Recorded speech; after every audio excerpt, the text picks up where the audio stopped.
नमस्कार बच्चों। कक्षा 7 के बच्चे हिंदी व्याकरण का पाठ 9 पढ़ेंगे जिसका नाम है वचन। तो बच्चों इस पाठ की हम एक्सरसाइज का रिवीजन करेंगे और एक्सरसाइज प्रश्न उत्तर शुरू करते हैं। आइए अभ्यास करें हम प्रश्न नंबर 1 से। नीचे दिए गए वाक्यों में मोटे छपे शब्दों के वचन पर सही का निशान लगाइए। ये जो वाक्य हैं इसमें जो डार्क ये शब्द हैं इन पर हमें सही का निशान लगाना है। तो जैसे पहला इसमें कविता सुनकर श्रोतागण झूम उठे, तो श्रोतागण क्या है? बहुवचन है, तो यहाँ बहुवचन में सही का निशान लगा देंगे।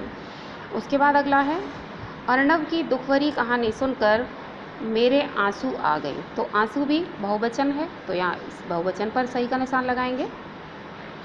इसके बाद है प्रश्न नंबर ग, पकड़े गए सभी व्यक्तियों को सजा हुई। व्यक्तियों शब्द भी बहुवचन है, तो यहाँ भी बहुवचन पर सही का निशान लगाएंगे। इसके बाद है घ में मैं इलाहाबाद से एक गुलदस्ता लाया। गुलदस्ता एक वचन है, तो यहाँ एक वचन पर सही का निशान लगाएंगे।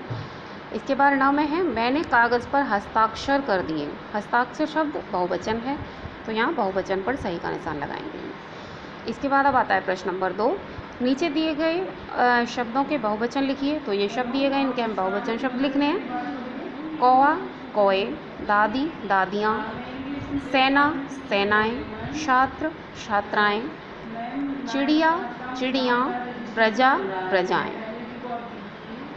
एक बार फिर से देखिए, कौवा कौए, दादी दादियाँ, छात्र छात्राएं, सेना सेनाएं, चिड़िया चिड़ियाँ, प्रजा और प्रजाएं। अब आता है प्रश्न नंबर 3, नीचे दिए गए शब्दों में एक वचन लिखिए। ये शब्द दिए गए इनके एक वचन लिखने हैं। मजदूर वर्ग यानी मजदूर, बालाएं मीन्स बाला, टोपियाँ का टोपी हो जाएगा एक वचन, रुपए का रुपया हो जाएगा एक वचन, संदूकें का संदूक हो जाएगा एक वचन, और लकड़ियाँ का लकड़ी हो जाएगा एक वचन।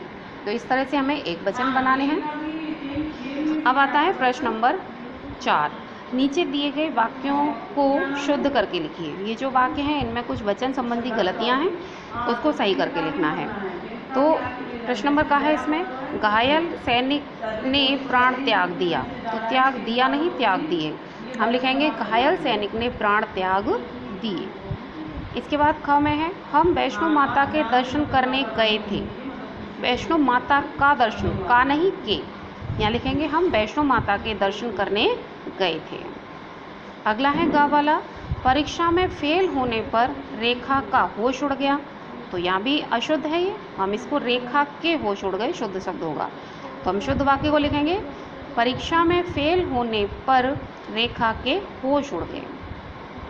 प्रश्न नंबर घ है पंडित जी ने बिटिया की शादी में 10 लाख रुपया लगाया। 10 लाख रुपया नहीं होता, रुपए होते हैं, तो हम इसका शुद्ध रूप लिखेंगे पंडित जी ने बिटिया की शादी में 10 लाख रुपए लगाए। अब है प्रश्न नंबर 9, अपने चारों भाइयों का नाम बताओ। तो यहाँ आएगा का नहीं के, शुद्ध रूप होगा के। अपने चारों भाइयों के नाम बताओ या नाम लिखिए, अपने चारों भाइयों के नाम लिखिए। अब आता है प्रश्न नंबर 5 में क प्रश्न, वचन किसे कहते हैं?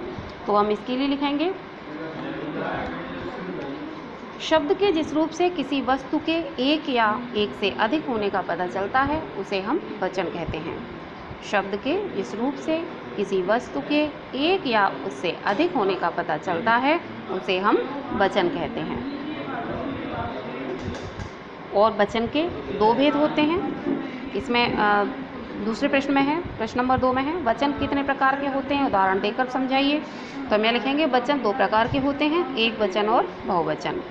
अब एक वचन में संज्ञा के जिस रूप से किसी एक वस्तु का पता चलता है उसे एक वचन कहते हैं, और जिस शब्दों से एक से अधिक होने का पता चलता है उसे बहुवचन कहते हैं। अब एक वचन में जैसे गाय, घोड़ा, कुत्ता, बिल्ली ये शब्द आते हैं, और बहुवचन में गाय, घोड़े, कुत्ते, बिल्लियाँ इस प्रकार आते हैं। तो बच्चों इस तरह से आपको ये पूरी एक्सरसाइज को अच्छे से रिवाइज करना है, समझना है। पढ़िए, समझिए, अच्छे से इसको रिवाइज करिए और लिख कर के भी देखिए। धन्यवाद।